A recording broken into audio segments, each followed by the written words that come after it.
নমস্কার বন্ধুরা, আশা করি সকলে ভালো আছেন। শিপ্রাজ A to Z চ্যানেলে সবাইকে স্বাগত। তো বন্ধুরা, আজকের দিনটা একটু আলাদা ধরনের, সেটা কেন পরে বলবো। তবে আজকের যে ভিডিওটা করছি সেটা খুবই সামান্য একটু দেখাবো। আর আজকের এই যে ব্লগটা আপনাদের মধ্যে শেয়ার করব, এটা হচ্ছে দুদিনের ভিডিও। তো এই সকালের আকাশটা দেখুন, মেঘে আচ্ছন্ন হয়ে আছে। আর আজ হচ্ছে গণেশ চতুর্থী, এটা হচ্ছে গণেশ পুজোর দিনের ভিডিও। তো সকালে উঠে কিছু কাজকর্ম সেরে নিয়ে এই যে গণেশ পুজোর করে নিলাম।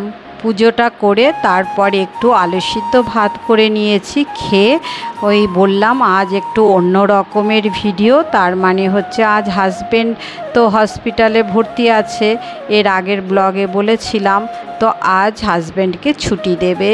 তো সকাল সকাল 11টার মধ্যে আমি হসপিটালে পৌঁছে গেছি এবং অনেক রকমের টেস্টও রয়েছে। সেই টেস্টগুলো আমি না গেলে করবেন না। তো ভিডিও তো অনেকই আমি আপনাদের মধ্যে শেয়ার করতে পারতাম, কারণ অনেকেই এসেছিল, তাদেরকে দেখাতে পারতাম, কিন্তু আমার মন মানসিকতা ভালো ছিল না বা এখনও নেই বলে আর ভিডিও আমার করারও ইচ্ছা হচ্ছে না। তো যাই হোক, আমি হসপিটালে চলে এসেছি। তারপর বাড়িতেও রাত 8টার সময় চলে এসেছি। এটা আবার নেক্সট ডের ভিডিও। তো সকালে ঘুম থেকে উঠে এই যে একটু গ্যাস ট্যাস পরিষ্কার করে নিয়েছি, নিয়ে চা বসিয়ে দিলাম। তো এখন চা খেয়ে নেব। চা খাবার পর সকালের ব্রেকফাস্টে এই যে ছানা করে নিয়েছি। তো গতকালের ভিডিওতে আমি কিছুই আপনাদের মধ্যে শেয়ার করিনি, কারণ হচ্ছে আমার একদমই ভিডিও করার ভিডিও তো একটু তোলার দরকার আছে, তবেই তো আপনাদের মধ্যে শেয়ার করতে পারবো। তো ওই রকম আর আমার ভিডিও তুলতে একদমই ভালো লাগছিল না। তো যাই হোক, পরের দিন এই যে ছানা করে নিয়েছি, আর এই ছানার জলটা দিয়ে আটা মেখে নিচ্ছি। এই আটা ছানার জল দিয়ে মেখে নিলে রুটিটা ভীষণ সফট হয়, আবার হচ্ছে এই রুটিটা ভীষণ হেলদি। তো সেই কারণে আমি সব সময় ছানা করলে জলটা না ফেলে সেই জলটা দিয়েই আটাটা মেখে নিই। তো রুটিগুলো বেশ সুন্দর হয়। তো সকালে আর তরকারি কিছু করিনি, ছানা দিয়ে আর কলা, হাফ কলা হাজব্যান্ডকে দিতে হবে, হাফ কলা দিয়ে সে খাবে, গোটা কলা খাবে না। আর সবজি ঘরে ছিল অল্প পরিমাণে, কিন্তু সবজি দিয়ে খাওয়ার ইচ্ছা নেই, সেই জন্যে এই হাফ কলা আর এই ছানাও এতটুকুই খাবে, এর বেশি খাবে না, আর দুটো রুটি। এরপরে ঠাকুরের বাসনগুলো মেজে নিচ্ছি। তো গতদিন তো তাড়াহুড়ো করে চলে গেছিলাম হসপিটালে, ওই জন্যে বাসনগুলো কোনো রকমে একটু জলে ধুয়ে রেখেছিলাম, মেজেছিলাম না। তো এই যে আজকে খুব ভালো করে সব ঠাকুরের বাসনগুলো মেজে টেজে নিচ্ছি। আমার গত দিনের ভিডিওতে অনেকেই আমাকে, আমার যা বন্ধুরা আছে আর কি, যাদের কাছে আমার ফোন নাম্বার আছে, সব বন্ধুরাই কিন্তু আমাকে ফোন করেছিল।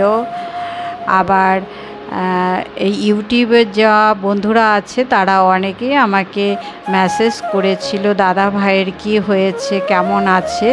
তো তারা আমার ছোট বোনেরা, তো বোনদের আমি জানিয়েও দিয়েছি, আবার গত ভিডিওতেও তারা জানতে পেরেছে। তো বোনেরা, তোমাদেরকে অনেক অনেক ধন্যবাদ, তোমরা দাদা ভাইয়ের খবর নিয়েছো।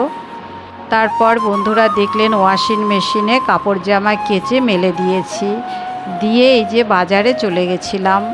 গিয়ে একটা ডাব এনেছি, শাক, আর এই যে অল্প সবজি এনেছি, কারণ ডাবটাতে ভারী হয়ে যায়, বেশি সবজি আমি আনতে পারি না। এমনিতেই আমার হাতের একটু ব্যথা আছে, একটু প্রবলেম আছে, এই কারণে খুব বেশি ভারী হয়ে গেলে আমি আমার খুবই অসুবিধা হয়। তো অল্প করেই নিয়ে এসেছি, আর খুব বেশি দরকারও হবে না। আর একটু মাছও নিয়ে এসেছি, মাছটাও রান্না করব আর কি, ধুয়ে টুয়ে রেখেছি। তারপর স্নান করে নিলাম। তো স্নান করে নিয়ে যে পুজো করে নিচ্ছি। একই ব্লগে দুদিনের পুজো দেখাচ্ছি। গতদিন গণেশ পুজোর দেখিয়েছি, আর আজকের নিত্য পুজো।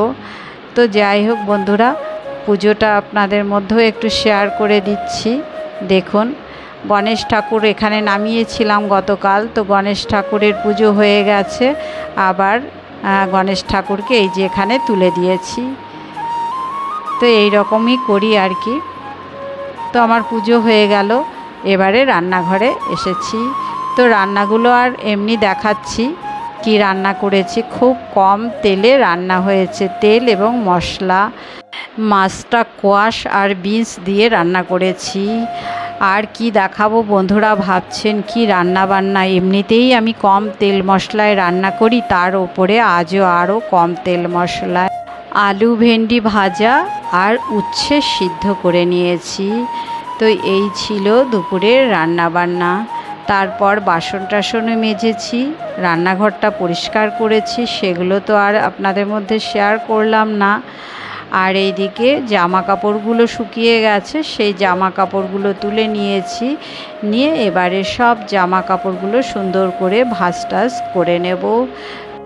তো বন্ধুরা, অবশ্যই জানি কারোরই এই ভিডিও ভালো লাগেনি, তবে যারা ধৈর্য ধরে দেখলেন তাদেরকে অনেক অনেক ধন্যবাদ এবং অনেক ভালোবাসা। তো জানি না কতদিন এই রকম ভিডিও আর দিতে পারবো, তবুও দিচ্ছি। ইউটিউব তো আবার ভিডিও না পোস্ট করলে একদম রিচ ডাউন করে দেবে। তো ভাবছি যে এরকম ছোট করেই একটু ভিডিও দিয়ে দেব, তাতে যা ভিউজ হয় হবে, না হয় না হবে। তো বন্ধুরা, ভালো থাকবেন সবাই, ধন্যবাদ।